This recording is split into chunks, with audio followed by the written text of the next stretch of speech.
Welcome back. ہمارے ساتھ ہیں اس وقت پاکستان مسلم لیگ نون سے سینیٹر افنان اللہ. بہت شکریہ فار جوائننگ اس. سینیٹر صاحب، پاکستان کی سفارتکاری اور جو مذاکرات میں سہولت کاری کی، اس کی تعریف امریکہ نے بھی کی، ایران نے بھی کی اور پوری دنیا نے بھی کی ہے.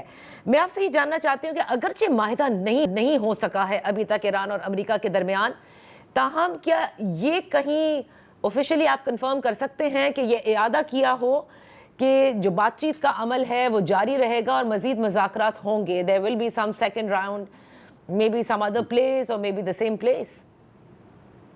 جی بسم اللہ الرحمن الرحیم.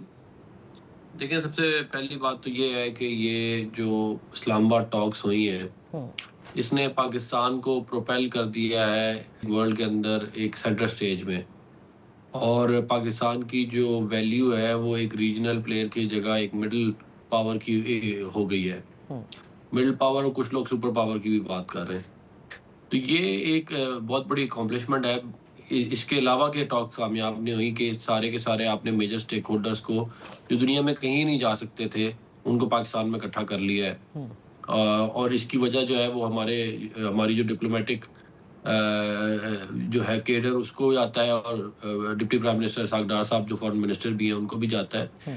تو یہ ایک ہے اکمپلشمنٹ. جہاں تک آگے کی بات ہے وہ اس وقت جو ہے، اگر آپ فالو کر رہی ہوں نیوز تو آپ کو پتا ہوگا کہ ابھی اس وقت امریکن نیوی اور ایرانین نیوی اور جو ایرانی کیا کہتے ہیں IRGC نیوی ہے وہ they are eyeball to eyeball in strait of ہرموز.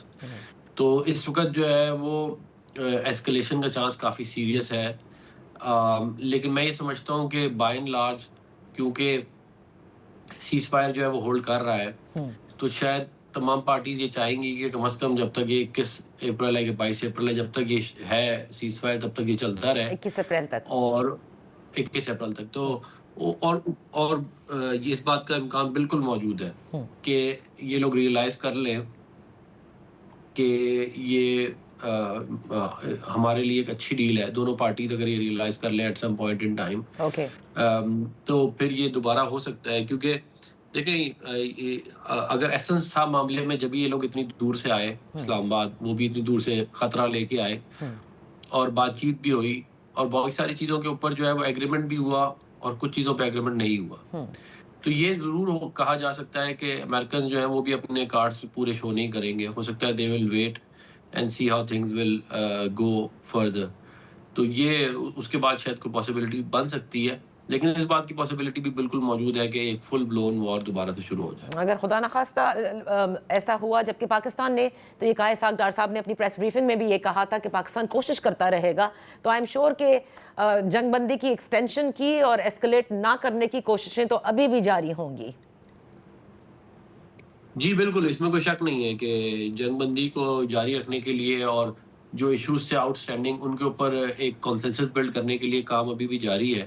اور پاکستان نے اس کے اوپر بڑی محنت کی ہے اور اس میں بڑی بیسٹ ایفرٹ ہے وزیر اعظم صاحب کی، ڈپٹی پرائم منسٹر صاحب کی اور فیلڈ مارشل سید عاصم منیر صاحب کی، کہ انہوں نے مل کے جو ہے یہ کوشش کی ہے کہ یہ اتنا بڑا ایک مسئلہ جو دنیا کا ہو گیا ہے اس کو ریزالو کیا جائے. مگر ظاہر ہے دونوں جو پارٹیز ہیں ان کا اپنا پوائنٹ آف ویو ہے، وہ اپنے حساب سے دیکھتے ہیں. صحیح کہہ رہے ہیں. سینیٹر صاحب، یہ مجھے بتائیے گا کہ کل یہ بڑی خبر سرکولیٹ کر رہی تھی کہ ایٹ سم پوائنٹ ان ٹاکس یہ سجیشن سامنے آیا تھا، کیونکہ اسٹریٹ آف ہارموز جو ہے وہ ظاہر ہے ایک بہت بڑا چیلنج ہے اور امریکہ چاہتا ہے فکسیٹ بھی اسی طرح سے صدر ٹرمپ کی جانب سے بار بار کہا جا رہا تھا کہ ابنائے ہرموز کو کھول دیا جائے، کہ اس کی کوئی مشترکہ نیویگیشن کے میکنزم پر بات چیت ہوئی جس میں شاید اس مشترکہ میں پاکستان کا نام بھی تھا. would you like to confirm that؟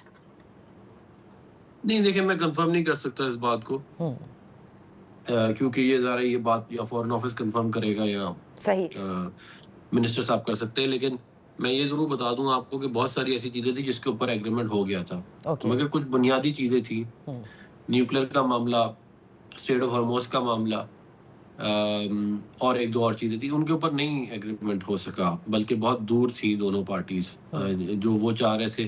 American جو ہیں وہ اسی طرح بیہیو کرنا چاہ رہے تھے جس طرح کہ وہ پری دس وار ان لوگوں کی بات سنی جاتی تھی. حالانکہ معاملات بہت تبدیل ہو گئے اس کے بعد، اور ایران کا بھی اپنا ایک سٹانس تھا جس کے اوپر وہ کھڑے رہے. تو یہ اس طرح معاملہ چلتا رہا ہے.